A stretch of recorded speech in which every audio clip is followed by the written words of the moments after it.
nous allons demander d'abord à M. Partouche, s'il vous plaît, Shimon, si vous voulez bien régler la vidéo pour qu'on puisse commencer l'enregistrement.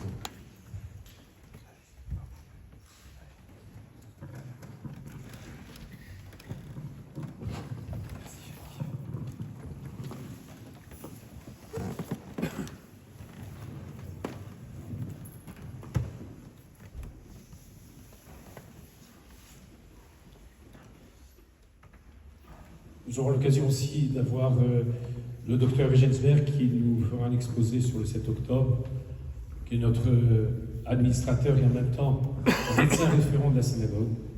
Nous sommes aussi heureux d'accueillir M. Vigrom qui aura l'occasion, qui est rescapé de la Shoah aussi, qui interviendra tout à l'heure.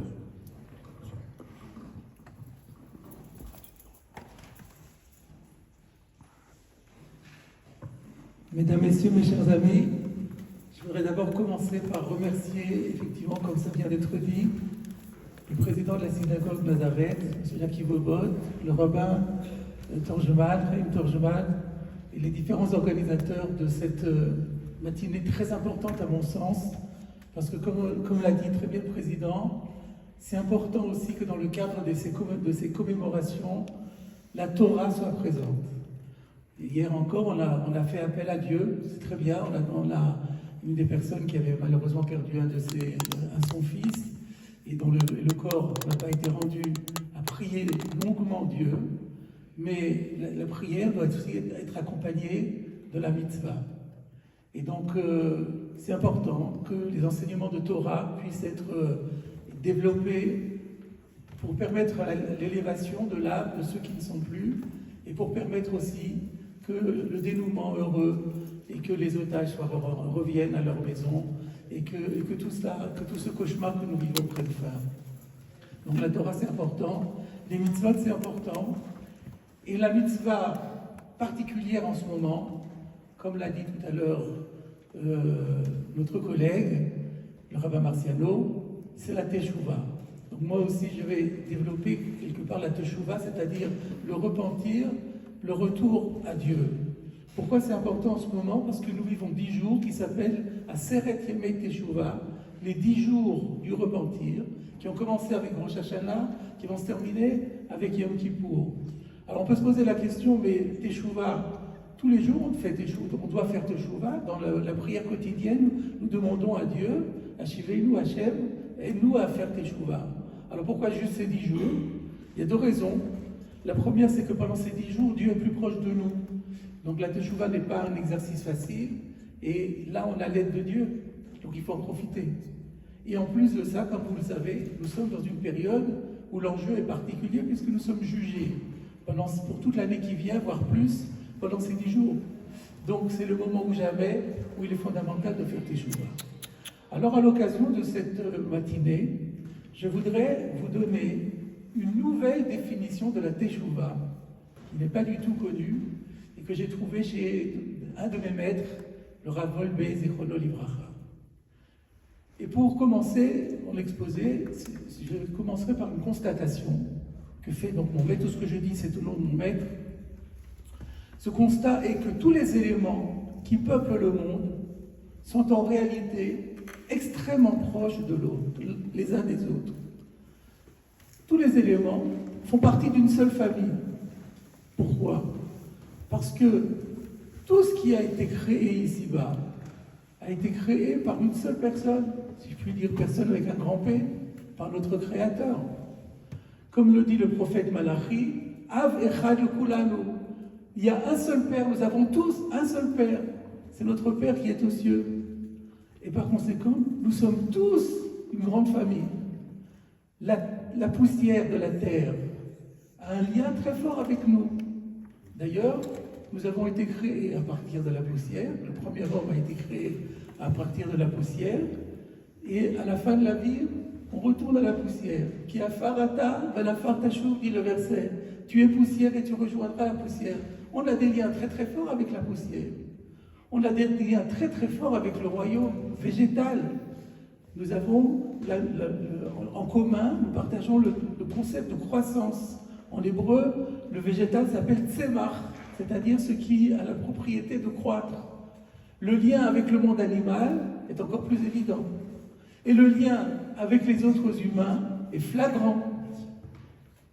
Nous sommes tous des frères, tous les hommes et les humains qui constituent ce monde, qui composent ce monde, mais c'est tous des frères, puisqu'on a le même père.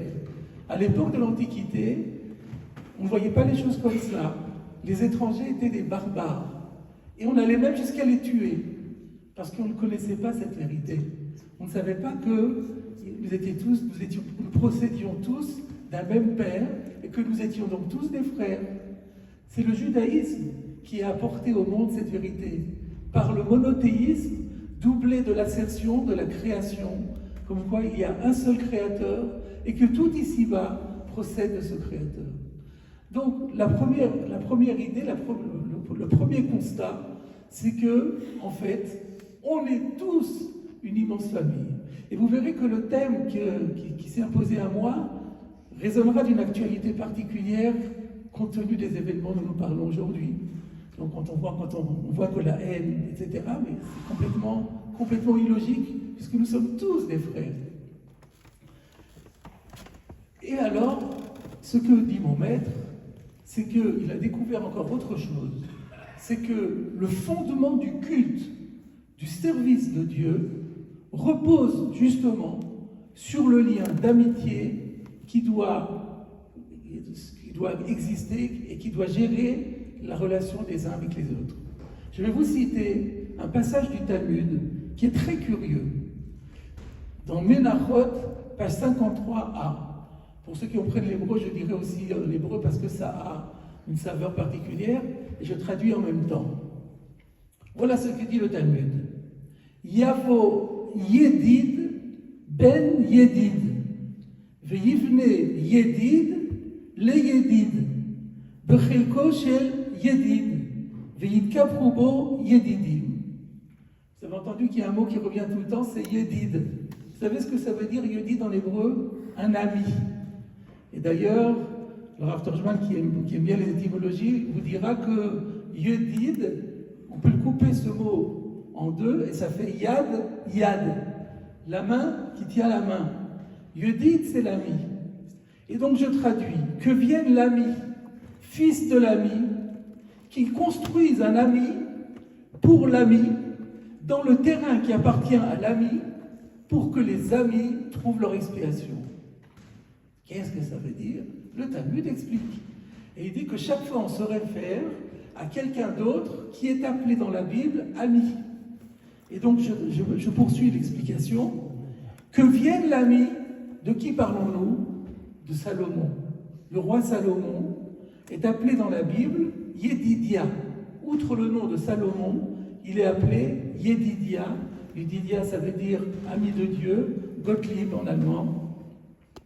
Et donc, que vienne Salomon, qui est donc qualifié d'ami, fils, c'est-à-dire issu d'un ami. Qui est cet ami? C'est Abraham. Car le prophète Jérémie, quand il parle d'Abraham, il dit « Maïl dit bebeti, qu'est-ce que mon ami va faire dans ma maison ?»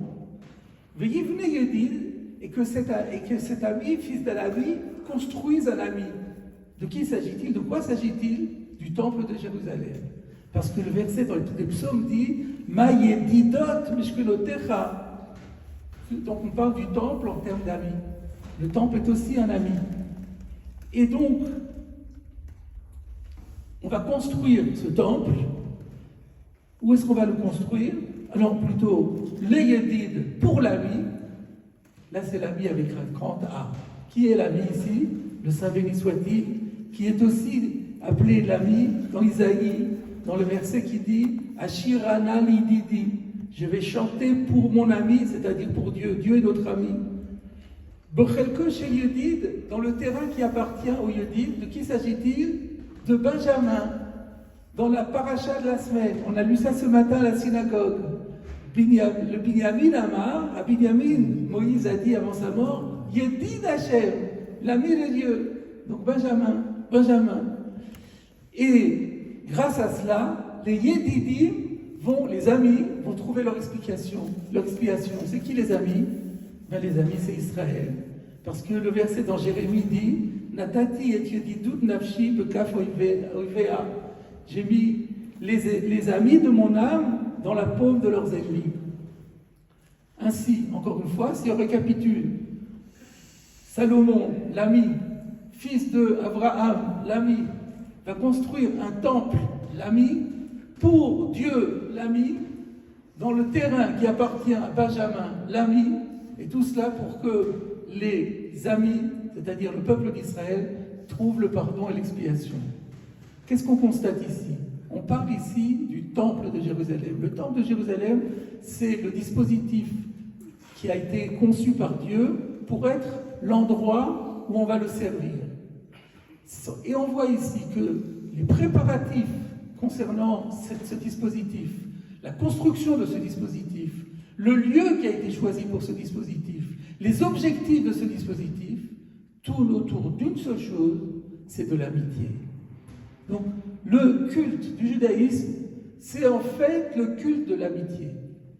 Et alors là se pose une question énorme.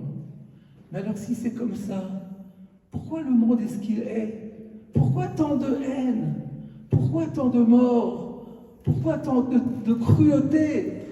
Même à l'intérieur de la communauté.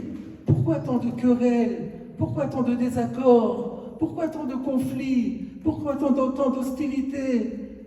Pourquoi tant d'animosité, de méchanceté, de distance? Puisque le judaïsme, c'est l'amitié. Alors, la réponse, elle est, mes chers amis, c'est le Yetzer Hara, dont il a déjà été question dans le discours précédent, dans le cours précédent du Rav Marcialo. Le Yetzer Hara, savez-vous comment la Bible l'appelle? Donc le Yetzer Hara, le penchant à faire le mal. Savez-vous comment il est appelé dans les psaumes? Eh bien, c'est le psaume du jeudi, le psaume 81, que nous lirons ce jeudi, dit ainsi: Lo yiyevecha elzar. Il n'y aura pas à l'intérieur de toi un Dieu étranger. Ça veut dire quoi? Le Talmud, dans Shabbat, page 105a, demande, mais c'est quoi le Dieu? Un Dieu étranger à l'intérieur de l'homme? Mais de quoi s'agit-il? Elzeu elzar sheyesh begufo shel adam. Heve omer ze Yetzer Hara. C'est le Yetzer Hara. Donc qu'est-ce qu'on découvre ici? Quelque chose d'incroyable. On avait dit tout à l'heure, le Yetzer Hara, il pousse à faire le mal. Non, le Yetzer Hara, il pousse à une seule chose. Nous avons à l'intérieur de nous, chaque humain a à l'intérieur de soi, une faculté qui pousse au rejet, qui pousse à l'exclusion, qui pousse à la zizanie, qui pousse à la distance des uns vis-à-vis des autres. C'est cela le Yetzer Hara. Une faculté de désintérêt, d'indifférence par rapport à tout et par rapport à tous. Aucune considération pour rien ni pour personne. Par contre, la zizanie, oui, stimuler les querelles, parfait. Et là, le Rav Zolbe nous dit, il y a un mot en hébreu pour dire cruel. Cruel, ça se dit achzar. Alors, le mot important qu'il faut retenir de tout à l'heure du psaume, c'était El-Zar, un Dieu étranger. Zar, ça veut dire étranger. Maintenant, il y a un mot qui veut dire cruel. Achzar. Si on coupe le mot en deux et qu'on le traduit, ça donne, il est exclusivement étranger. La définition de la cruauté, c'est qu'on est complètement étranger à l'autre. Mais l'autre, il ne m'intéresse pas. J'ai rien à en faire.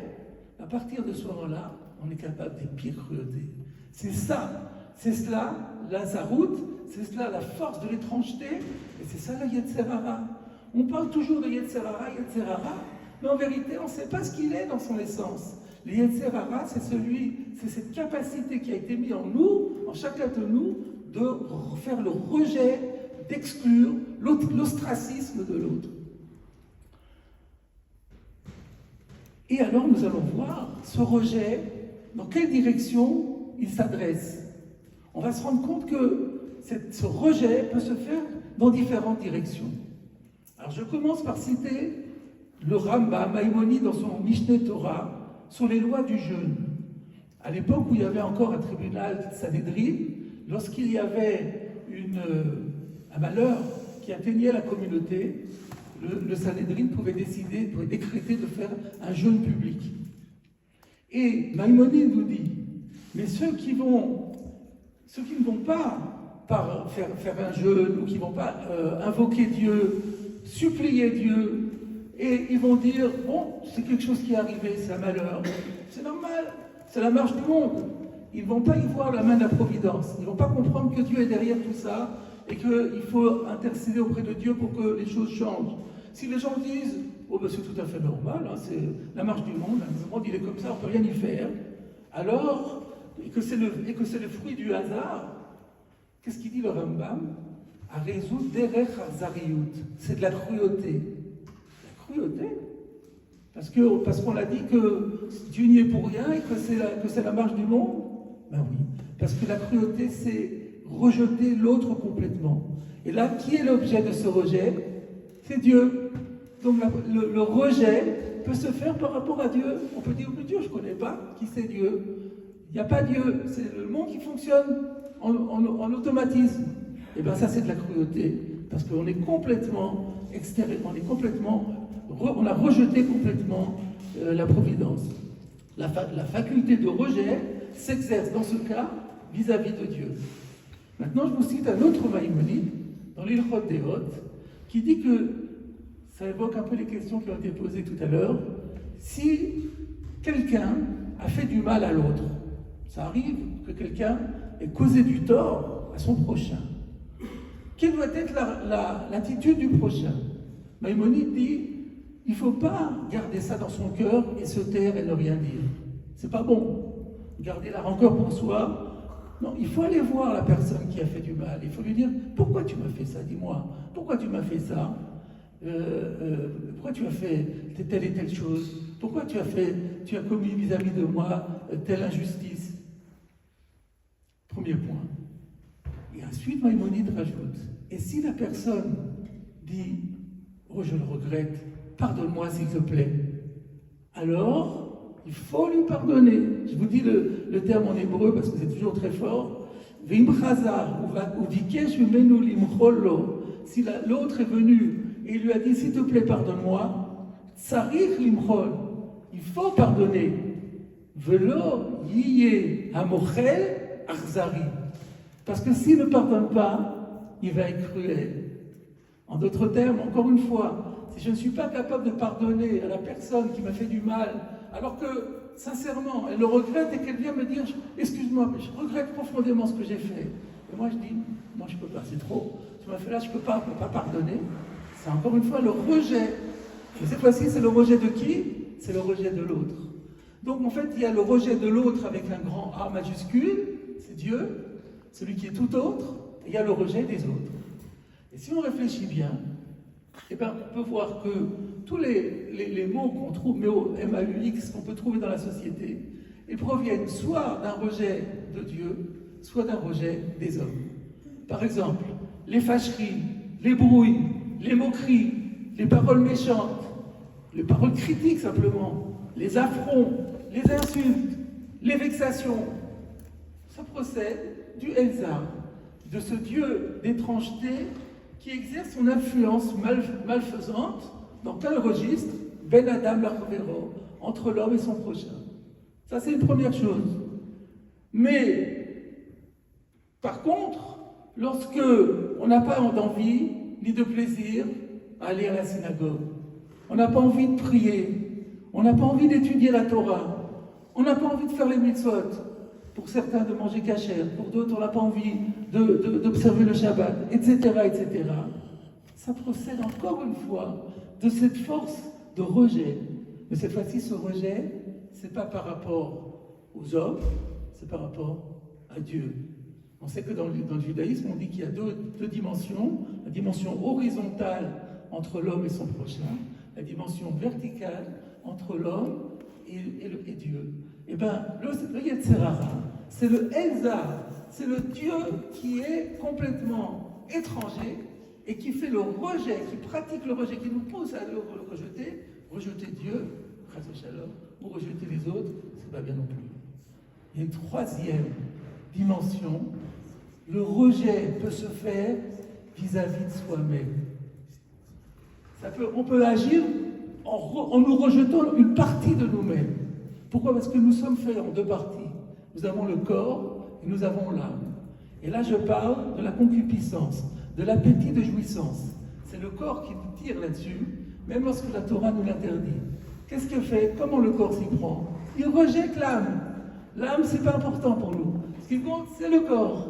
Donc on fait un rejet de soi-même. Et voilà encore une force extraordinaire de ce Elzar, de ce Dieu d'étrangeté qui se trouve en nous et qui agit vis-à-vis de l'autre, vis-à-vis de Dieu, vis-à-vis de nous-mêmes. Quel est le comble dans le judaïsme du péché? C'est ce qu'on appelle en hébreu Avodah Zara, en français l'idolâtrie. Donc l'idolâtrie, remarquez comment ça se dit en hébreu. Avodah Zara, on retrouve le mot Zar. Dans le verset de psaume que j'ai cité, Lo yevra el Zar, velo tishtachave le elecha, qui n'est pas en toi de Dieu étranger, pour que tu n'en viennes pas à te prosterner devant un Dieu étranger. C'est quoi Avodah Zara?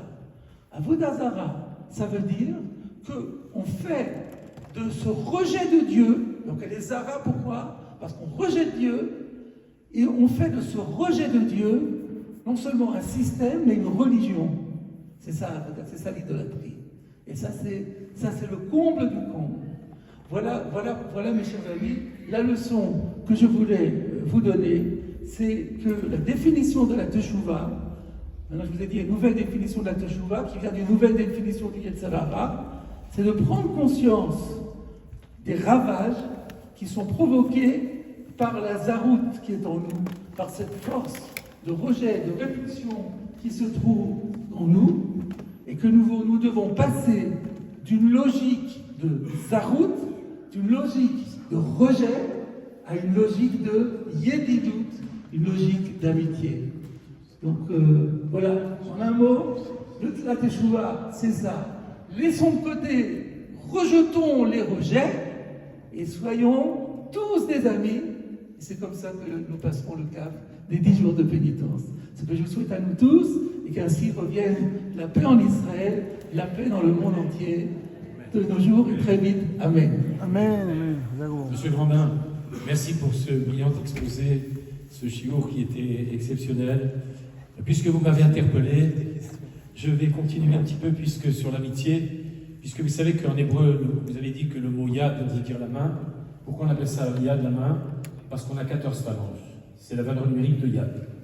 Et la main dans la main, c'est yadid, justement, yadid, l'amitié. Et 14 et 14, 28, c'est kohar, c'est la force. L'union fait la force. Alors qu'effectivement, nous soyons toujours dans cette amitié et cette unité.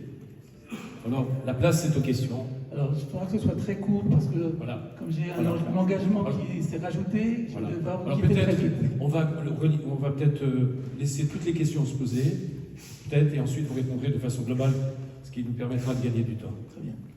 Merci beaucoup, Laura, pour cet éclairage sur la Teshuvah.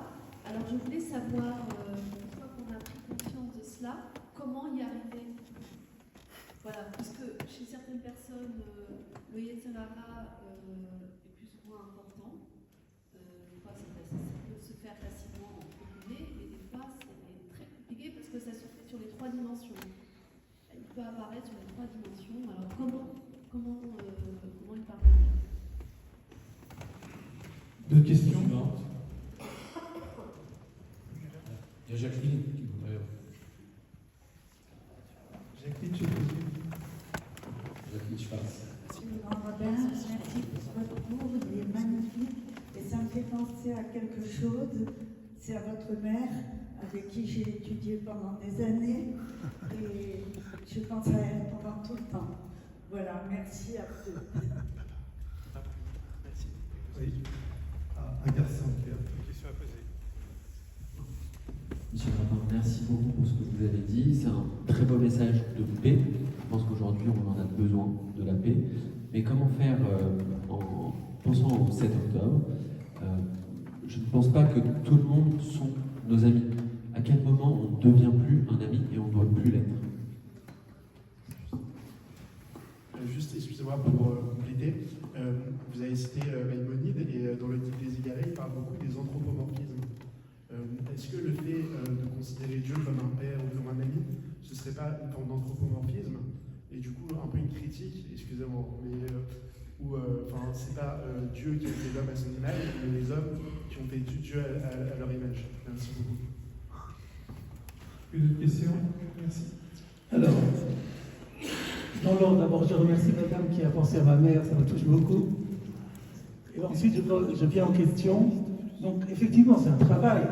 C'est un travail. Mais ce qui est important dans le travail, c'est d'avoir identifié la forme, où est le problème. Là, on a identifié que ça tourne autour de l'exclusion et de l'amitié. Donc, il faut travailler là-dessus.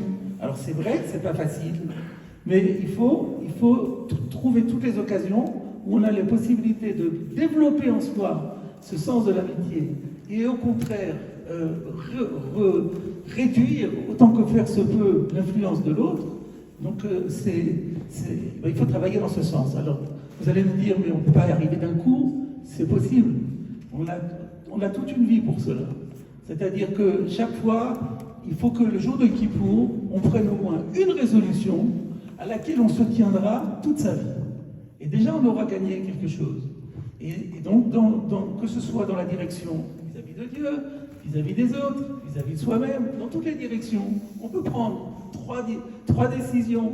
Et parce qu'après l'année prochaine, on va se dire, mais qu'est-ce que j'ai déjà fait? J'ai tout fait. Non, il reste encore, il y a encore une marge de travail.